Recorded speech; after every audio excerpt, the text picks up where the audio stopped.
Você já sentiu como se sua energia estivesse sendo drenada, mesmo sem ter feito quase nada? Como se algo silencioso, invisível, estivesse sugando sua vitalidade aos poucos, não com um golpe, mas com 1000 cortes sutis. Talvez você esteja cercado por ladrões de energia. E o pior, talvez você tenha se acostumado com eles. A maior parte do nosso cansaço não vem do trabalho físico, mas dos conflitos emocionais que enfrentamos sem nem perceber. Não é o que fazemos, mas o que toleramos em silêncio que nos esgota. São os ruídos mentais, as distrações constantes, as pessoas que nos sugam. Tudo isso se acumula como uma névoa que nos impede de enxergar com clareza o que realmente importa. E quando a mente está nublada, até respirar cansa. A verdade é que nossa energia é preciosa. Mas, ao contrário do dinheiro ou do tempo, ela não faz barulho quando acaba. Só percebemos quando o corpo começa a adoecer, quando a vontade de viver se torna rarefeita, e os sonhos que antes nos moviam parecem distantes demais para alcançar. É por isso que precisamos aprender a reconhecer as armadilhas invisíveis que nos drenam por dentro, não para fugir do mundo, mas para reencontrar nosso eixo, para escolher com consciência onde colocamos nossa atenção e com quem dividimos nossa presença. A filosofia estoica nos lembra que não controlamos o mundo, mas controlamos nossa resposta a ele. E isso significa dizer basta ao que corrói nosso espírito. Porque toda vez que você aceita uma presença tóxica em sua vida, toda vez que se compara com alguém que não conhece sua história, toda vez que cede à voz crítica na sua mente, você entrega um pedaço de si mesmo. É hora de parar esse ciclo. Nos próximos capítulos, vamos mergulhar fundo nas 12 maiores armadilhas que sugam sua energia sem você perceber. Mas não só isso. Também vamos te mostrar como superá-las com sabedoria, lucidez e ação. Você vai descobrir que a força que você procura lá fora já está dentro de você. Só precisa eliminar o ruído ao redor para ouvi-la. Prepare-se. Sua reconstrução começa agora. Você já entrou em um ambiente e, sem que ninguém dissesse uma palavra, sentiu o ar pesado? Como se a alegria tivesse sido arrancada do lugar, como se algo te puxasse para baixo. Às vezes, o que te cansa não é o que você faz, é quem está ao seu lado. Nem sempre os ladrões de energia vestem preto ou usam máscaras. Às vezes, eles sorriem. Às vezes, te abraçam. E outras tantas dizem que te amam. Mas depois de cada encontro, você se sente menor, mais frágil, mais confuso sobre si mesmo. Como se uma parte da sua luz tivesse ficado com eles. Pessoas negativas têm esse poder de transformar dias comuns em tempestades emocionais, de pintar o mundo com tons de cinza, mesmo quando o céu está azul. Elas não te derrubam de uma vez. Elas te minam aos poucos, com reclamações constantes, críticas disfarçadas de conselhos e um pessimismo contagiante que suga o ar da sala. São mestres em montar festas de lamentações. São anfitriões de tragédias que nunca terminam. E você? Você se vê no meio disso tudo, sem entender como chegou ali. Mas há algo que você precisa aceitar, de uma vez por todas. Você não está aqui para carregar o mundo dos outros nas costas. Você não é a estação de tratamento de águas emocionais dos que se recusam a mudar. Sua energia é um bem precioso e você tem o direito de protegê-la. A filosofia estoica nos ensina que não podemos controlar os outros, mas podemos controlar quem deixamos entrar em nossa vida. Isso inclui estabelecer limites, mesmo que doa. Isso inclui se afastar, mesmo que sinta culpa. Isso inclui dizer não para preservar a sua paz. Pense na sua mente como uma casa. Você deixaria qualquer um entrar com os pés sujos, quebrar seus móveis e ainda gritar no seu ouvido? Provavelmente não. Mas é isso que muitas pessoas fazem emocionalmente. Elas invadem, deixam o caos e saem como se nada tivesse acontecido. Chegou a hora de colocar uma tranca nessa porta. Comece observando os sinais. Se uma conversa te deixa esgotado, Se você se sente culpado só de pensar em dizer não, se sua energia evapora após um simples encontro, isso não é normal. Isso é desgaste. E desgaste, quando se torna rotina, vira doença. Não, você não precisa cortar laços de forma cruel, mas precisa reduzir o tempo, ajustar a proximidade, mudar o tom. Troque a companhia do reclamão de plantão por uma caminhada silenciosa. Troque os conselhos venenosos por páginas de um bom livro. Troque a presença opressora por solitude regeneradora.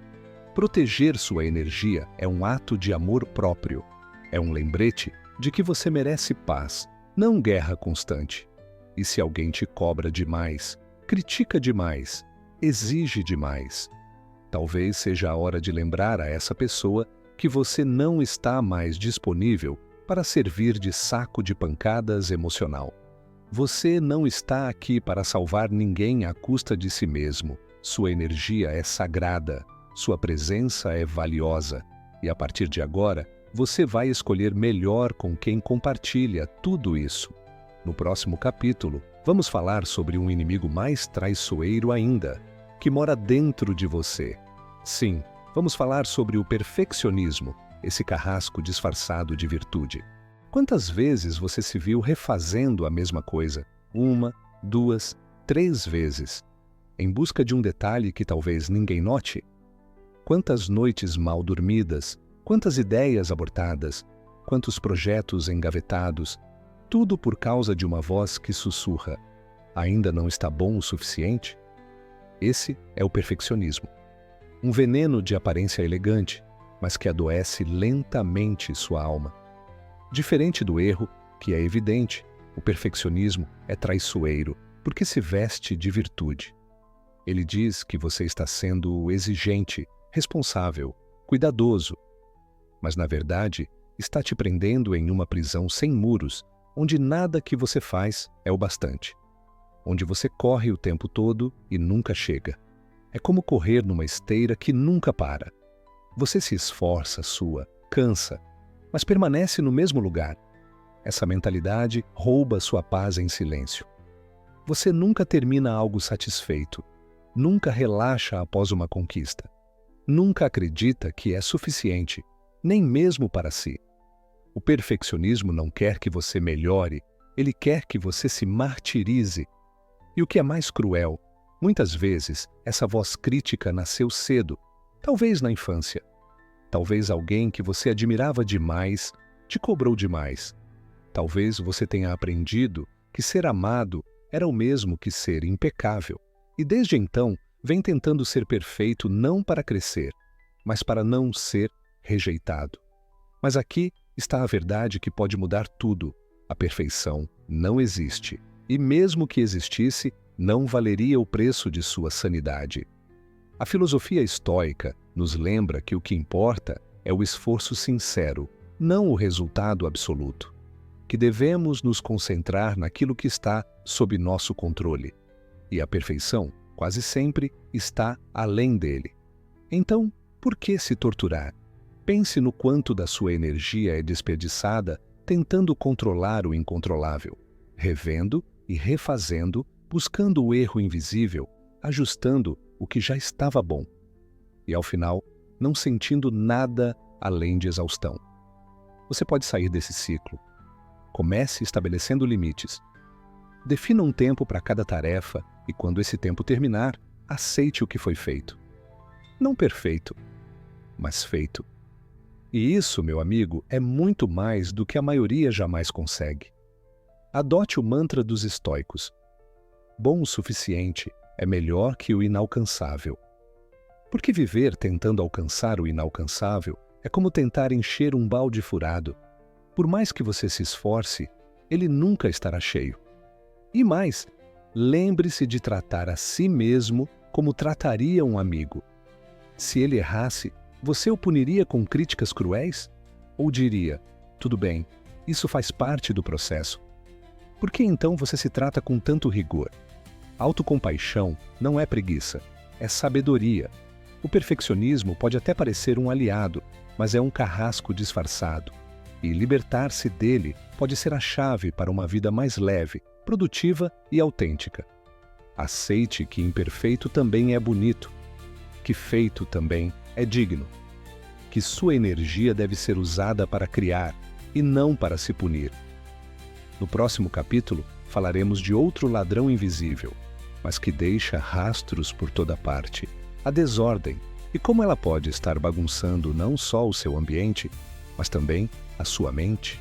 Você já se sentiu mentalmente exausto só de olhar ao redor do lugar onde vive ou trabalha?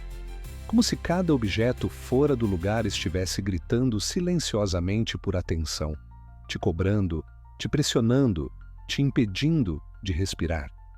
Às vezes, o caos externo não é só bagunça. É um espelho da desordem dentro de você. A desordem não avisa que está sugando sua energia. Ela não bate na porta nem faz escândalo.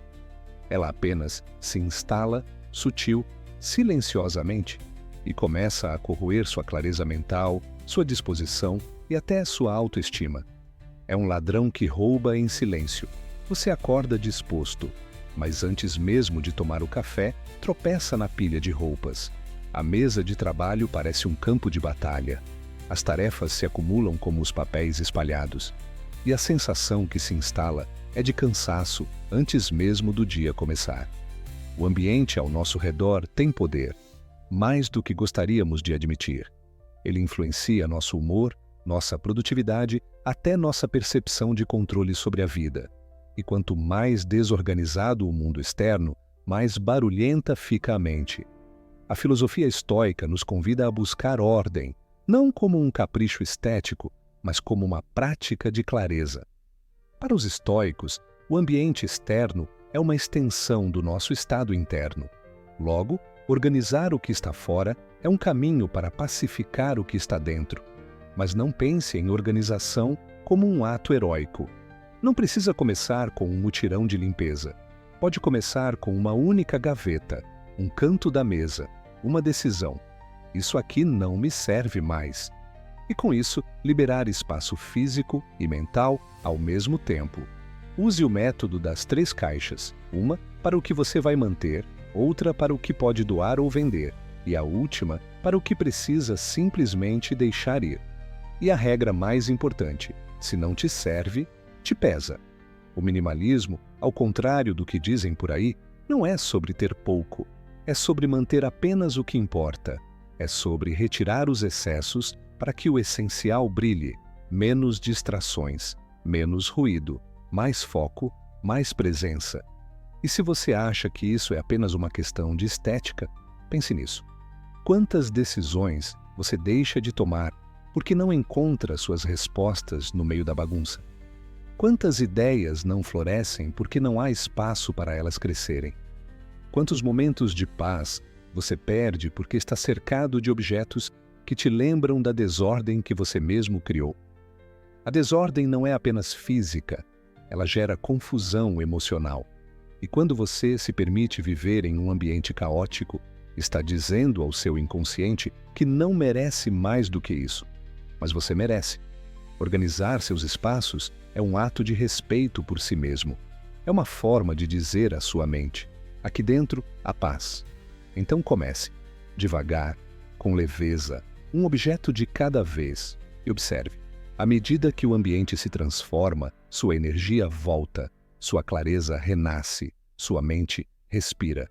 No próximo capítulo, falaremos de uma armadilha ainda mais insidiosa: o hábito de se comparar com os outros. Um vício silencioso que rouba sua autoestima gota a gota. Você já se sentiu bem consigo mesmo, até abrir o Instagram?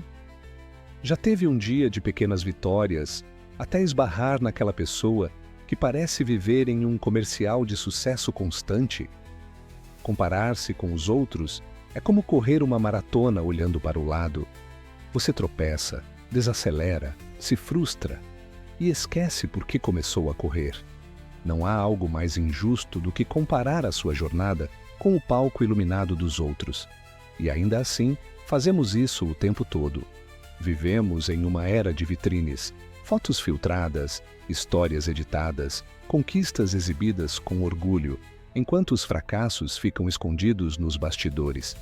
Mas nossa mente, frágil e faminta por aceitação, acredita em tudo o que vê. E então vem a pergunta silenciosa, cruel e devastadora: por que minha vida não é assim? Esse é o início de uma espiral de desgaste emocional. Você começa a questionar suas escolhas, seus ritmos, seu valor. A felicidade do outro se torna um lembrete constante do que você acha que não tem. E pouco a pouco, sua autoestima vai sendo corroída. Não porque você falhou, mas porque decidiu medir sua vida com a régua de outra pessoa. A filosofia estoica oferece uma resposta firme e libertadora. Concentre-se apenas no que está sob seu controle. A vida dos outros não está. As conquistas deles, o caminho deles, os fracassos ou sucessos, nada disso tem relação com sua essência. Cada ser humano caminha por um terreno diferente. Você pode estar atravessando um deserto, enquanto o outro surfa uma onda. Mas isso não faz do seu deserto menos importante. Ele também é parte da paisagem que constrói quem você é. É preciso cultivar uma nova lente. Em vez de se comparar com os outros, compare-se com quem você era ontem. Celebre seus próprios avanços. Reconheça suas batalhas invisíveis. Cada passo seu é um ato de resistência. Cada superação discreta é uma vitória legítima. A comparação constante não é apenas um desperdício de energia, é um roubo de identidade. Comece a recuperar sua história. Estabeleça metas baseadas no seu próprio progresso. Se ontem você não conseguia levantar da cama e hoje conseguiu dar uma caminhada, celebre. Se antes você não sabia dizer não e hoje se posicionou, reconheça. Esses são os marcos que realmente importam. E mais, pratique a gratidão. Não a gratidão genérica, mas a profunda, sincera, que vem da percepção do que você já tem. O simples fato de respirar, de aprender, de sentir, tudo isso é um privilégio. E quando você aprende a valorizar o que possui, o que falta perde o poder de te paralisar. Comparar-se com os outros é como tentar usar as asas de alguém em seu próprio voo. Elas não vão te levar a lugar algum, só vão te cansar e, mais cedo ou mais tarde, te fazer cair. A liberdade verdadeira começa quando você para de se medir com padrões alheios e começa a honrar a sua própria medida. No próximo capítulo, vamos entrar num território ainda mais íntimo. A preocupação excessiva, esse hábito silencioso de viver no futuro enquanto a vida real escorre pelos dedos. Você já se pegou revivendo uma conversa que ainda nem aconteceu? Já imaginou todos os piores cenários possíveis antes mesmo de levantar da cama? A preocupação é como uma tempestade que você antecipa todos os dias, mesmo quando o céu está limpo. A mente preocupada é uma mente cansada, porque preocupar-se não resolve o problema, só adianta o sofrimento. Mas a preocupação excessiva é sorrateira. Ela não chega gritando, ela sussurra, ela planta a dúvida, a ansiedade, o medo de que algo pode dar errado. E assim, dia após dia, você começa a viver em estado de alerta, mesmo quando não há perigo real. Imagine sua mente como um jardim. A preocupação são as ervas daninhas. Crescem sem pedir licença, sufocam as flores, tomam conta do espaço. E o mais curioso, é você quem as rega todos os dias com pensamentos que giram em círculos. E de tanto girar, você se esgota. Dorme mal, come mal, se distrai, se irrita e não vive, apenas se antecipa. A filosofia estoica, mais uma vez, ilumina esse caminho. Os estoicos nos dizem: não desperdice energia com o que está fora do seu controle. E o futuro, por mais que tentemos prevê-lo, está quase sempre fora do nosso alcance. Você pode planejar, pode se preparar, mas não pode garantir. E tentar controlar o incontrolável só traz frustração. Então, como lidar com a mente que insiste em se perder no "e se"? Uma estratégia poderosa é a regra dos 5 minutos. Reserve um momento do seu dia para se preocupar, mas só esse momento. Coloque no papel tudo o que te aflige, escreva sem censura. E quando o tempo acabar, Feche o caderno. Volte à vida. Essa prática transforma a preocupação em algo contido, delimitado, em vez de um monstro que ronda 24 horas por dia. Outra técnica: respiração consciente. Quando os pensamentos dispararem, volte para o corpo. Inspire fundo. Sinta o ar entrar e sair. Traga sua mente de volta ao agora, porque o agora é o único tempo onde a vida realmente acontece. Além disso, ocupe sua mente com o que te fortalece. Pratique atividades que exigem presença. Ler, caminhar, pintar, escrever. Essas pequenas ações desviam sua atenção do caos mental e te reconectam com o real. Lembre-se, preocupar-se é como carregar um guarda-chuva todos os dias esperando chover. Mas, e se não chover? E se, nesse esforço de se proteger, você estiver perdendo a beleza do céu azul? A vida não é um problema a ser resolvido, é uma experiência a ser vivida. Então, da próxima vez que a preocupação quiser ocupar sua mente, pergunte a si mesmo: isso está sob o meu controle? Se não estiver, solte. Se estiver, haja. Mas não se afogue na angústia de um futuro que talvez nunca venha. No próximo capítulo, falaremos sobre um mal que parece inofensivo, mas é um dos maiores ladrões da sua energia vital. A monotonia, o hábito de viver no piloto automático, onde cada dia parece uma cópia do anterior. Você já olhou para a sua rotina e teve a estranha sensação de estar vivendo o mesmo dia, várias vezes, como se estivesse preso em um filme repetido, onde nada realmente muda, exceto o calendário. A monotonia não grita, ela sussurra. E antes que você perceba, já levou embora sua paixão, sua criatividade e a vontade de viver. A monotonia é um ladrão que anda descalço. Você só percebe que ele passou quando sua energia desapareceu, quando sua inspiração sumiu, quando sua alma está esvaziada. É o peso do igual, do previsível, do sem cor. Você acorda, olha o celular, toma o mesmo café, anda pela casa como se fosse um trilho, vai ao trabalho como se estivesse hipnotizado, volta, janta, assiste algo para se distrair e dorme. Para acordar e repetir, de novo, e de novo, e de novo. No começo, parece confortável, depois, sufocante. E então, você se pega se perguntando: o que estou fazendo com a minha vida? A verdade é que o ser humano não foi feito para a repetição infinita. Fomos moldados para o crescimento, para a descoberta, para o aprendizado constante. Quando isso falta, o corpo até pode funcionar, mas a mente adormece. O espírito se retrai. Os estoicos tinham clareza sobre isso. A vida não precisa de grandes eventos para ser significativa. Ela precisa de presença. E a presença não existe no piloto automático. Mas como quebrar o ciclo da monotonia? Você não precisa mudar de cidade, nem de emprego, nem abandonar tudo. Às vezes, o que muda tudo é o pequeno. Comece variando os detalhes. Mude o caminho que faz. Ouça uma música nova ao acordar. Tome café em outro lugar da casa. Faça uma refeição diferente. Pequenas alterações na rotina podem acender novamente a chama da curiosidade, que é o antídoto natural contra a monotonia. Busque atividades que desafiem sua mente. Leia um livro fora da sua zona de conforto. Aprenda algo novo, por menor que seja. Tente algo que nunca fez. Tocar um instrumento, desenhar, escrever um poema. A mente se revitaliza quando é tirada do conforto. Conecte-se com o mundo real. Vá à natureza. Sinta o vento, observe o céu, ouça os sons do lado de fora. A monotonia nasce quando vivemos demais dentro da cabeça e de menos dentro da vida. E talvez, o mais importante, dê sentido ao que você faz. Mesmo as tarefas mais simples podem ganhar um novo brilho quando você entende por que as faz. Lavar a louça pode ser um momento de silêncio. Trabalhar pode ser uma forma de servir. Cada gesto pode carregar significado, se você colocar intenção nele. A monotonia só vence quando você para de criar.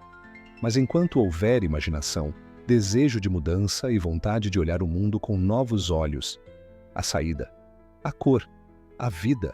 No próximo capítulo, Vamos falar sobre um dos maiores sabotadores da sua energia física e emocional. Algo tão comum que virou quase um hábito moderno: a falta de sono. Você já acordou mais cansado do que foi dormir? Já sentiu sua mente lenta, suas emoções instáveis, seu corpo pesado? E mesmo assim disse a si mesmo: estou bem, só preciso de um café?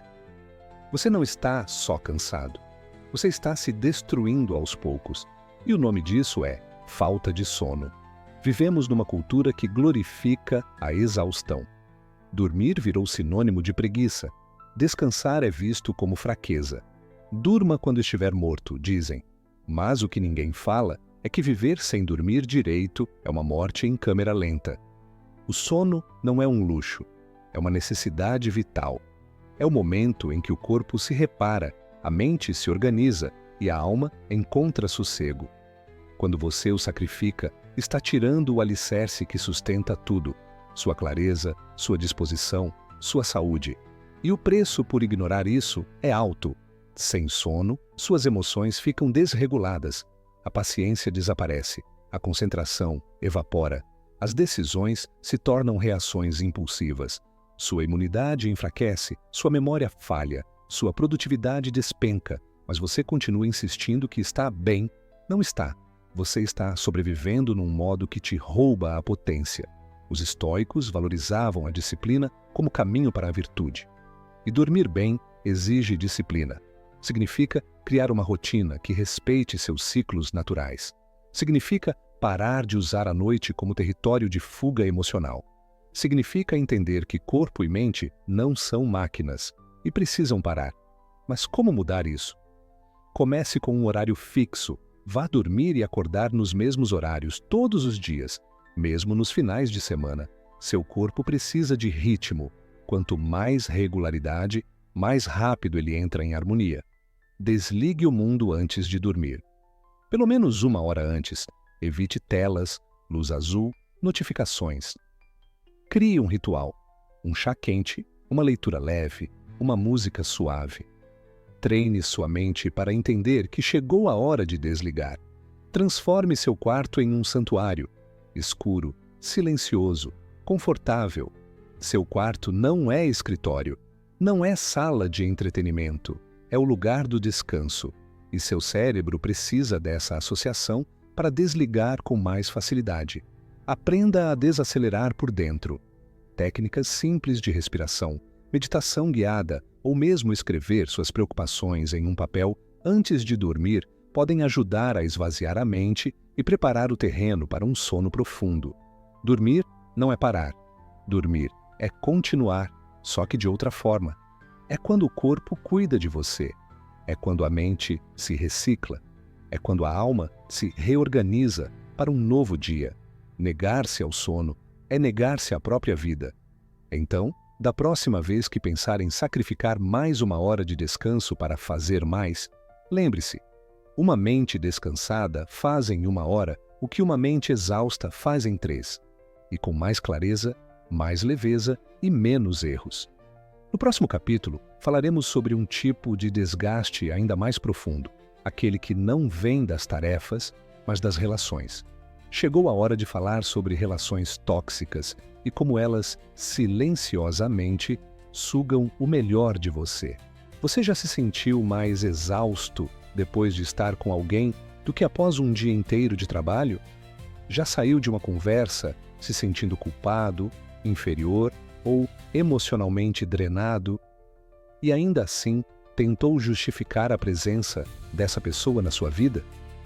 Nem toda relação que te cerca está te nutrindo. Algumas estão te envenenando e você nem percebeu. Relações tóxicas não começam com gritos ou brigas. Elas começam com pequenas concessões. Um comentário que te diminui, um pedido que te esgota, um silêncio que te manipula. E aos poucos, você se acostuma a doar demais e receber de menos, a se calar para manter a paz, a sorrir com o estômago embrulhado. E quando vê, você não está mais vivendo uma relação. Está sobrevivendo a ela. Essas conexões nocivas têm uma característica em comum. Elas giram em torno do outro, nunca de você. são dominadas por controle, chantagem emocional, vitimismo, egoísmo e, acima de tudo, desgaste. Você se vê tentando constantemente resolver, consertar, agradar, entender. E no final, nunca é suficiente. É como tentar encher um poço sem fundo com uma concha. Todo esforço afunda no vazio.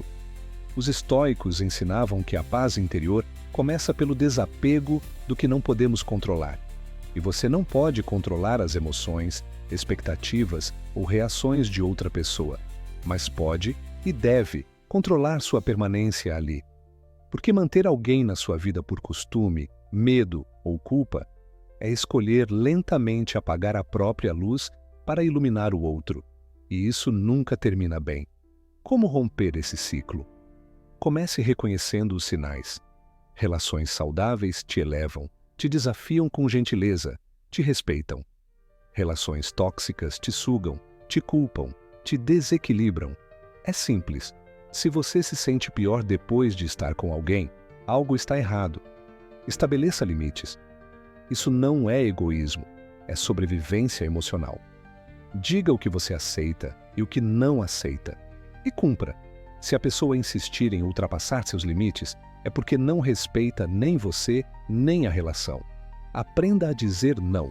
O não é uma palavra libertadora. Dizer não a um pedido injusto é dizer sim à sua sanidade. Dizer não a uma chantagem é dizer sim à sua autonomia.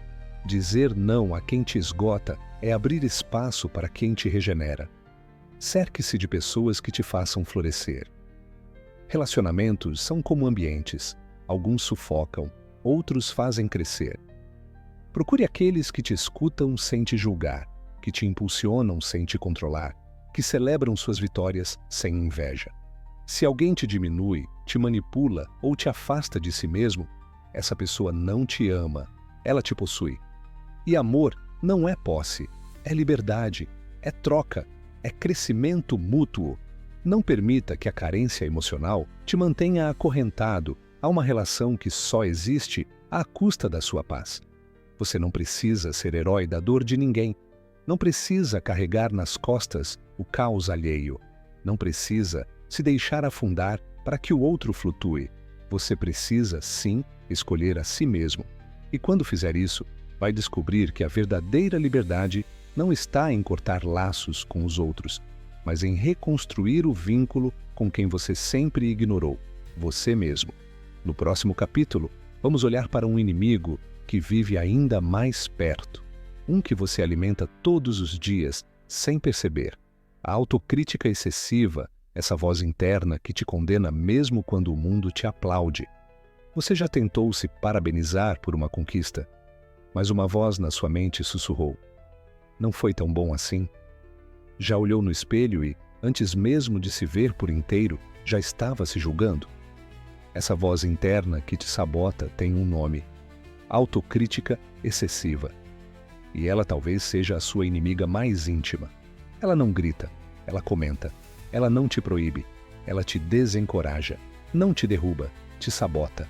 Aos poucos, sem pressa, com a precisão de quem conhece suas fragilidades mais secretas. A autocrítica excessiva é como uma lente distorcida. Tudo que você faz parece pouco. Tudo que você é parece falho. Toda vitória vira obrigação e todo erro vira tragédia. E o mais cruel é que ela veste o disfarce da consciência. Ela diz que está ali para te ajudar a melhorar, mas na verdade está ali para garantir que você nunca se sinta suficiente. Quantas vezes você releu uma mensagem antes de enviar, com medo de parecer burro? Quantas vezes você escondeu um talento por achar que ainda não estava bom o bastante? Quantas vezes você se puniu por algo que ninguém sequer notou? A autocrítica excessiva não quer que você cresça. Ela quer que você pare, que duvide, que desista. A filosofia estoica nos oferece uma saída. Diferencie o que está sob seu controle daquilo que não está. E liberte-se da culpa injusta. Você não é sua falha. Você não é seu erro. Você é o que escolhe fazer com isso. A crítica construtiva observa, aprende e segue. A autocrítica tóxica castiga, paralisa, machuca. E você precisa aprender a identificar de qual delas está se alimentando. Como mudar esse diálogo interno? Primeiro, identifique a origem. Muitas vezes essa voz nasceu com base em padrões externos, pais exigentes, professores rigorosos, comparações constantes. Mas agora, essa voz é sua. E você pode mudar o tom. Segundo, pratique a autocompaixão. Não é um clichê, é um ato revolucionário. Trate-se como trataria um amigo. Com firmeza, sim, mas com empatia. Você merece o mesmo cuidado que oferece aos outros. Terceiro, celebre suas vitórias, até as pequenas, especialmente as pequenas.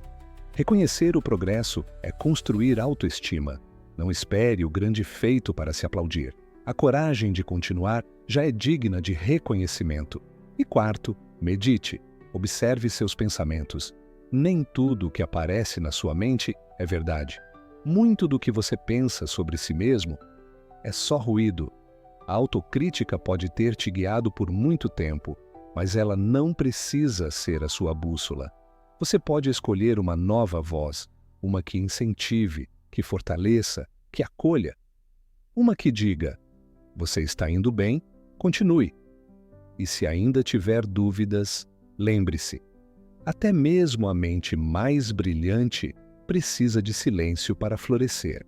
E agora que chegamos ao fim dessa jornada, pare por um instante, feche os olhos, respire fundo e se pergunte: quantas dessas armadilhas estão presentes na sua vida neste exato momento? Quantas dessas forças silenciosas você tem permitido agir sem resistência? Você não precisa mudar tudo de uma vez. Não precisa lutar contra o mundo. Só precisa reconhecer o que está drenando sua energia e, com coragem, começar a soltar. Porque viver não é aguentar. Viver é escolher. E a escolha mais poderosa que você pode fazer é proteger a sua paz. A filosofia estoica nos ensina que a liberdade verdadeira não está em controlar o mundo, mas em controlar o que deixamos dentro de nós. Por isso, a partir de agora, faça um pacto silencioso consigo mesmo.